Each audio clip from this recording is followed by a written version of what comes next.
ئەمڕۆ پرێس کۆنفرانسی خەتیبزادە وتەبێژی وەزارەتی دەرەوە بە شێوازی حوتویەکانی ڕابردوو بەڕێوە چوو، هەرچەند کە بەهۆی کۆڕۆنا پەیام نێرانیان دابەش کردو بە 4 گروپ، واتە هەر میدیایەک چه کاناڵی تەلەڤیزیۆنی بێت چه ڕۆژنامە لە مانگێکدا تەنیا ڕایەک نۆرەی بەشداری لە پرێس کۆنفرانسی وتەبێژی وەزارەتی دەرەوە دەبێت.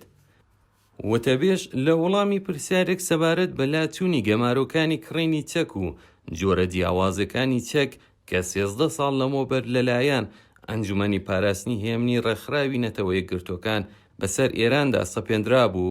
خەتیبزادە لە وەڵامدا وتی ئەمریکا بە هیچ جۆر ناتوانێت پێش بەم یاسایە بگرێ، چون ئەم ڕێکەوتنە بە پەسەندی ڕێکخراوی نەتەوە یەکگرتوەکان گەیشتووە و وەک خۆی و لە ڕێکەوتی خۆیدا جێبەجێ دەکرێت.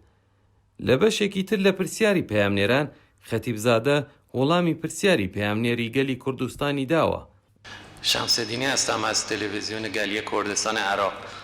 بەڕێز وتەبێژ سڵاو، من ئاکۆ شەمسەدینیم لە کاناڵی گەلی کوردستان. پرسیاری من سەبارەت بە داخستنی سنوورەکانە نێوان عێراق و ئێران. هەروەک خۆتان دەزان بەشێکی زۆر لە توریسمی پزیشکی ئێران لە هەرێمی کوردستانەوە بۆ ئێران دێت، بەڵام ئێستا ماوەی چەند مانگێکە کە سنوورەکان بەڕووی نەخۆشەکانی عێراقی بە تایبەتی هەرێمی کوردستان داخراوە و ناتوانن بۆ ئێران سەفەرکەن. ئایا ئێران و حکوومەتی عێراق هیچ ڕێکارێکیان بۆ ئەم بابەتە خستۆتە بەرباز؟ هۆکاری داخرانی سنوورەکان هاتنی کۆڕۆنا و دۆخی نالەباری وڵاتی ئێمەیە کە مەترسیەکی زۆر بۆ میوانانی دەرەکی ساز دەکات. من زۆر بەباشی دەزانم کە خەڵکی کوردستان پێش کۆڕۆنا بەشێکی زۆریان بۆ کاروباری پزیشکی دەهاتن بۆ ئێران. ئێمە ئێستا سنوورەکانمان بەڕووی هیچ وڵاتێکدا نەخستووە، بەڵکو وڵاتانی هاوسێ وڵاتانی تر سنوورەکانیان بەرەو ڕووی خەڵکانی خۆیان داخستووە کە ئەمەش ئاساییە و بۆ پاراستنی خەڵکی خۆیانە.